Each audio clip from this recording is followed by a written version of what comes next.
Shalom Akim, Yabashim Yahushua, Barakathum, Barakatha Yahweh, Barakatha Yahushua, Barakatha Yahweh, Barakatha Yahushua, Barakatha Yahweh, Barakatha Yahushua. I want to give double honors to the apostles and elders, a great millstone. Salutations to you, Akim, that's out there constantly pushing out this word in sincerity and truth.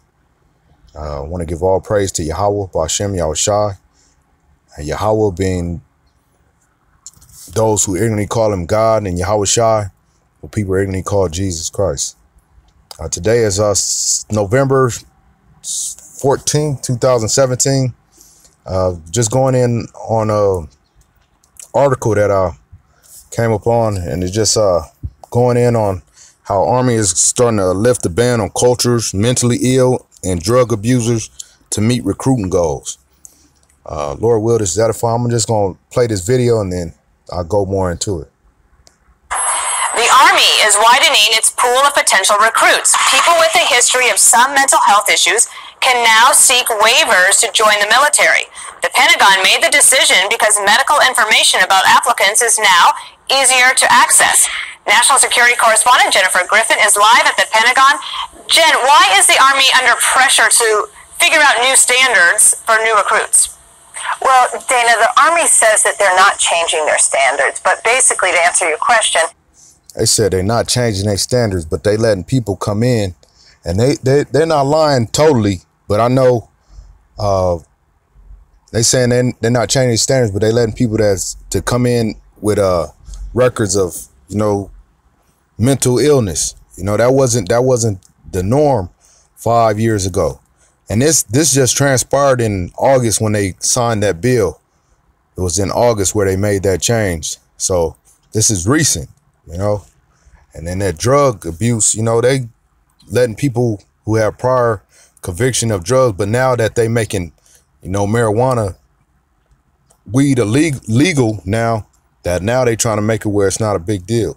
The whole thing is really just because they want to get them numbers up. They're trying to get a total of, I believe it's going to say it in here, where they're trying to get a total of 80,000 recruits by September 2018. the Army wants to grow to 540,000 troops and is facing a challenge recruiting 80,000 new recruits before September 2018 to meet that goal. Remember, it's always harder for the military to recruit when the economy is booming. Last year, the Army accepted more recruits that fared poorly on aptitude tests in order to meet their goal of 69,000 new soldiers, according. And that aptitude test, that's just basic knowledge, you know? So they lowering the standards on that. So you got people that's coming in who don't know the basics of just going through from K through 12th grade. They don't know those basics. To documents obtained by USA Today. They also increased the number of waivers for marijuana use. Fox News has confirmed the Army has shifted who can approve waivers for those recruits with a history of self-mutilation, bipolar disorder, depression, and drug and alcohol abuse. But they say they have not. See, it's always during wartime. I don't know if they brought it out or they will bring it out. The last time they did this, where they start lowering the standards for people to be able to come into the service, into the military, is when we went to war. That during that time from that 9/11, the Iraq, you know, all that. So now that lets you know that we coming upon that time, man. That third world war. Lord will, man, it's come soon. I'm gonna grab that Revelations chapter 11 and verse 14. The second woe is past, and behold, the third woe cometh quickly. Because we know that third woe, that's what we're looking forward to too. That third woe to come. Lowered the standards. They won't necessarily be granted a waiver by Army doctors, but now it will be up to a recruiting battalion commander, not the Department of the Army, to grant those waivers. There is now more leeway to take into account past. So they lowered it to the battalion commander. The battalion commander, that's somebody that's on a lower level when it was up on a higher level. Let me go back and see who they said it actually was. Doctors, but now it will be up to a recruiting battalion commander, not the Department of the Army. So it's not a Department of the Army anymore. It's up to the battalion, the recruiting battalion commander. That's nothing. That's like when you first come in, and when they trying to reach those numbers, they don't give a damn, you know? So they're gonna do whatever they got to do to get them numbers, because they're gonna keep getting it from her, saying, "Hey, we need to get these numbers." We don't give a damn what it is, you know. They just gonna throw all that shit out. Grant those waivers. There is now more leeway to take into account past mental health issues. The Army issued a ban on these waivers back in 2009 during the surge in Iraq following a spike in suicide rates. Remember, during the surge in Iraq, the military also lowered standards in order to ramp. And you damn Israelites that's out there, you black Latinos and Native Americans that's out here, and you believe that you damn serving your country, man, this goes to show you they don't give a fuck who you are, man. They just looking for bodies. Lord will, those that's hearing and you coming into this truth, you don't make that dumbass decision and go into the service, man. Your ass gonna get put to death. Up numbers quickly, Dana. So is the Army frustrated with these reports that came out today? The Army is frustrated. I've talked to officials there. They have not released a statement yet. We have confirmed, however, the new order to grant the waivers privately. What Army officials will tell you is that there is much more medical information available about a person's mental health, that just because someone was depressed as a teenager or was involved in cutting him or herself does not mean that person has not been treated by a mental health professional and should have that held against them. In terms of marijuana use, you also have a lot of states that have legalized marijuana since 2009, so that needs to be taken into account by recruiters. The flip side is that opening the Army up to those who have past mental health issues is a risk, but those who had trouble when they were 10 or 12. This Army, man, our Army, the U.S. Army, is getting weaker and weaker. You could go back and you could speak to veterans that were in prior to and to the, even just go back to Vietnam. You can even go back to the Afghan war. You know, you got brothers that's in that and they know.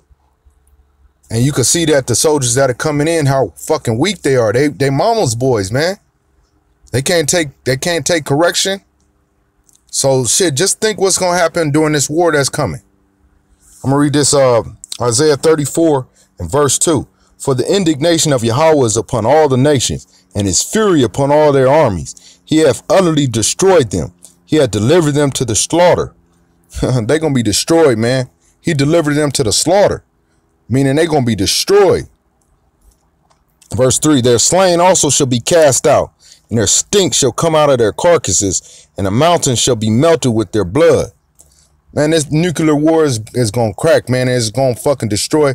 It's going to destroy a whole lot of this earth that we hear, especially America. America is going to be the main one that's going to be destroyed. It's going to be a damn desert. Verse 4, and all the hosts of heaven shall be dissolved, and the heavens shall be rolled together as a scroll. That's just going in on how it's going to be those nuclear bombs, man, that you're going to see when that shit hit. If you look at it, you'll see how it'll roll like, it look like a roll like a scroll. And all the heavens shall be rolled together as a scroll, and all their hosts shall fall down as a leaf falleth off from the vine, and as a falling fig from the fig tree. So this place is through, man. This place is done. 12 years old should not be stigmatized if they want to serve their country. Especially if they got help.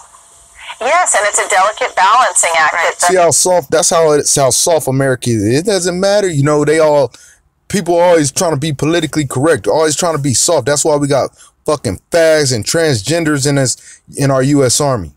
We don't have no backbone, man. Our military is so fucking soft. Our basic military. And then it's probably starting to leak over into the special forces, the Delta forces. You know, it's probably starting to get, I'm sure it's already had fags and transes in there, but they wasn't out of the closet. But I'm sure now, as you probably got faggots and dykes in the fucking, not dykes, but homosexuals like fags in special forces and in Delta Force. Definitely in the Rangers. So this is just showing you, man, how much our elite military is getting softer and softer. And while we're getting softer and softer, you got these other countries, man, they fucking looking at us as a joke. Army is having to deal with this current situation. All right, very interesting story. Jennifer Griffin, thank you so much. All right. But yeah, this is the article right here. off of Fox News, and you could read it, look it over. All you got to do is look up this title right here, and you can read it all for yourself. I'm going to go into this other chapter before I close out. It's Isaiah 24. I'm going to start at verse 20. It said, the earth shall reel to and fro like a drunkard, and shall be removed like a cottage. And the transgression, that earth going to and fro, that's when the missiles hit, man. It says the earth shall reel to and fro like a drunkard. You know, somebody that's drunk, when they so, man, they all balance. It says the earth shall reel to and fro like a drunkard, and shall be removed like a cottage. And the transgression thereof shall be heavy upon it, and it shall fall and not rise again. So once this place go, talking about America, Babylon the Great, once this place is gone, man, it's never coming back. It won't be built back up ever again. And it shall come to pass in that day that Yahweh shall punish the hosts of the high ones that are on high, and the kings of the earth upon the earth. Just going in on this damn the elite, the 13 families, where just going in on, the Rothschilds, all those, the bankers, man, the banker family, man. We gonna get their ass, man. I'm gonna keep going in verse 22. And they shall be gathered together as prisoners are gathered in the pit, and shall be shut up in the prison, and after many days shall they be visited. So that's just showing how when we're gonna put their ass in prison, man, we're gonna fucking chain their ass up. But then it's gonna come a time after 1,000 years, we're gonna get rid of all these damn Edomites, man. So-called white people. That's in the Bible. All right. I believe I got, is that it? Let me get this last one. Just going in on this, because what it's going to be, man, it's going to be that Armageddon, man. It's going to be that war. That's going to get this thing. It's going to be a wrap. Revelation 16:16. And it reads, and he gathered them together into a place called in the Hebrew tongue Armageddon. So this is just showing you, man, in that day in Israel, it's going to come a time where that war is going to come, and that's going to be it, man. It's going to be the end of what people know as America. And Lord will, that soon. With that, I want to give all praise and honor and glory to Yahweh, Ba'ashem Yahushua. Double honors to the apostles and elders of Great Millstone. Salutations to you, Akim, that's out there constantly pushing out this word in sincerity and in truth. Lord will, this was edifying and death to America. Shalom.